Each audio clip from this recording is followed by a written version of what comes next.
The Forgetting Time by Sharon Guskin. Read for you by Susan Bennett and David Pittu.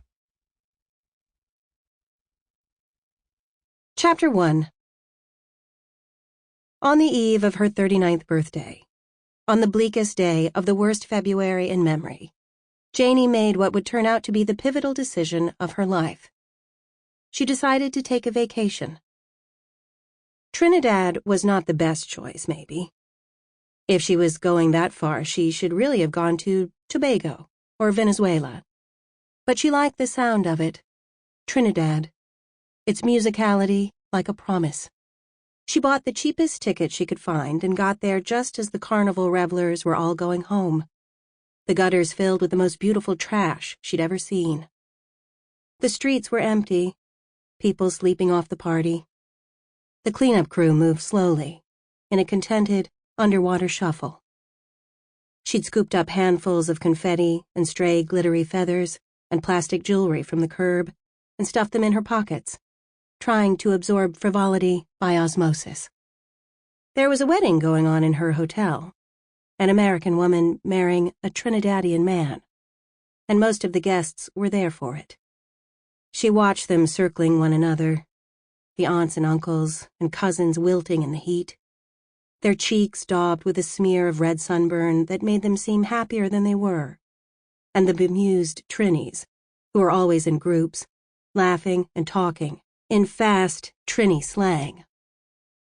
The humidity was intense, but the warm embrace of the sea made up for it, like a consolation prize for the loveless. The beach was exactly like its picture, all palm trees and blue water and green hills, with sandflies that brushed and stung your ankles to remind you that it was real, and little shacks planted here and there that sold bacon shark, deep-fried shark in a pocket of fried fresh dough that tasted better than anything she'd ever eaten.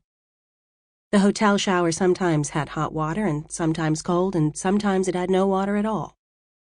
The days passed easily. She lay on the beach with the kind of glossy magazine she never usually allowed herself, soaking in the sun on her legs and the spray of the sea. It had been such a long winter, snowstorms falling one after the other like a series of calamities that New York was ill-prepared to meet. She had been assigned the bathrooms of a museum her firm was designing, and often she had fallen asleep at her desk, dreaming of blue tiles, or taken a car home after midnight to her silent apartment, collapsing into bed before she could wonder how her life had turned out this way. She turned 39 on her second-to-last night in Trinidad. She sat by herself at the bar on the veranda, listening to the rehearsal dinner in the open banquet hall next door. She was happy to have avoided the requisite birthday brunch back home, those throngs of friends with their husbands and children, and their enthusiastic cards assuring her that this is the year. The year for what? She'd always wanted to ask. She knew what they meant, though. The year for a man.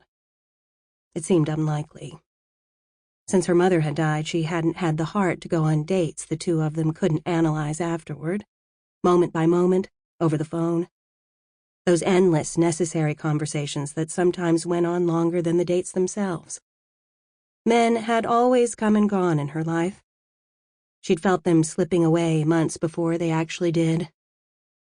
Her mom, though, had always been there, her love as basic and necessary as gravity.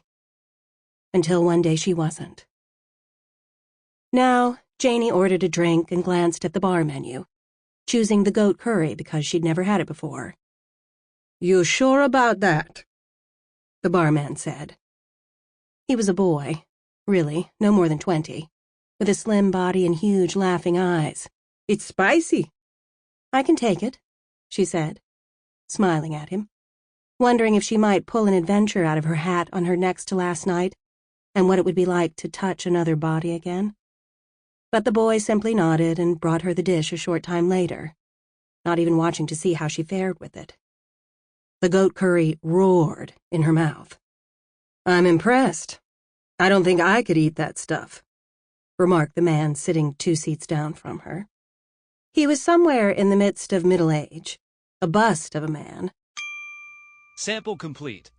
Ready to continue?